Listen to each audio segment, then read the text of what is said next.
All right, y'all. We're going to work on the front brake calipers today with the system going to be self-adjusting, like I told you many times before in the old video with the before here with the rear brake setup that we did. The more, especially in the front, it's really a pain in the ass. With the rear, you had those adjusters, right?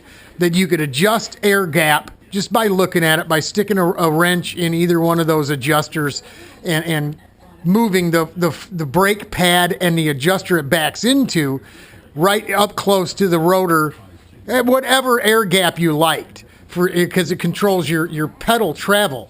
Okay, on a self-adjusting system, when you take all the return springs off, your pedal is only going to move a tiny little bit. It's only going to move as much as the air gap that you got. It'll naturally just return just enough so it's not dragging. But there's no vacuum in the system. Like I said, we're going to have that remote reservoir here above the masters, feeding it brake fluid, just like your car, exactly like your automobile. Okay? Could you imagine having to go out in your shop or in your garage before work, right? Throw on some coveralls and adjust your bloody brakes before you could drive to work in the morning because, the pedal's traveling a little bit. Just ridiculous. With this setup, the original setup with the springs, you would literally have to adjust the shims that go in between the live half with the piston and the anvil side that has no piston. It literally pushes the pad out and pulls the caliper over, right? There's some automobiles that are that way as well, but it'll literally stay there because you have a master cylinder instead of a slave cylinder like you do on your CIK, and it actually gets atmosphere. So what you would have to do with the standard setup with these front brakes, piston anvil front brakes, is you'd have to adjust a shim on this axle back here. You'd have a bunch of little washers in there to adjust closer to your air gap, closer to that inboard pad. Then you would have to remove shims between the two halves to bring the outboard pad in.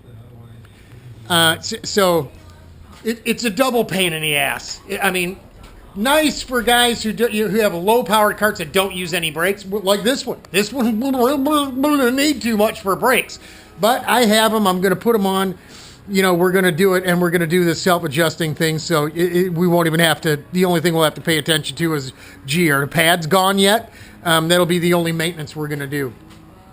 So I wanted to show you this one here already has, and I want to show you put the system is, you've got these spacers or collars that once all in place, behind the bolt head, you would have a spring over top of that. Stays inside the body of the caliper and behind the head of that bolt, which forces that pad to return and forces the piston to come back in. Each time you go out and make contact, as the pad wears, it comes back, the gap gets bigger, bigger, bigger. Almost every time you take your car out on the racetrack, you're going to have to readjust those things or get used to the travel in the pedal before your brakes start to work, which makes me extremely uncomfortable.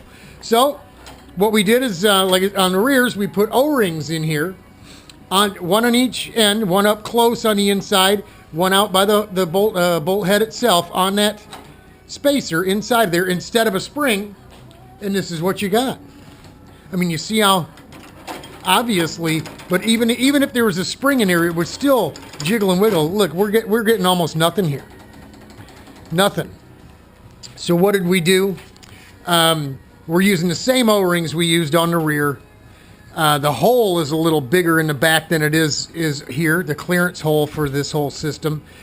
So what we had to do is we had to take the O-rings and put them on a collar or a spacer, put a bolt through the middle of them, shove the whole thing into the chuck of the lathe, and just spin it and turn it with some sandpaper. And we did all four of them at once. So that's enough to do one hole, two bolts, one whole side, right? And it would just knock them down, just rub down a little sandpaper on just to bring them down a little bit, and we got them to go in. And we're going to go ahead and do that for this side here and get everything squared up and then I'll bring you back and show you just with them bolted together what it looks like. And then, of course, once we get brake lines on, everything's bled, everything's in place, we'll work the pedal and we'll show you how it works, how it returns, how it spins freely, and how awesome these brakes, if for some reason anyone needs to use them, will be right there every time, full time, all the time, forever and ever, until the pads are shot and gone. Really a cool way to do it. I'm really looking forward to seeing how the O-rings work out in real time once this thing gets rocking and rolling down the racetrack. But that's it for right now. We'll bring you a little bit more with everything put together so you can take a look at it. See you then.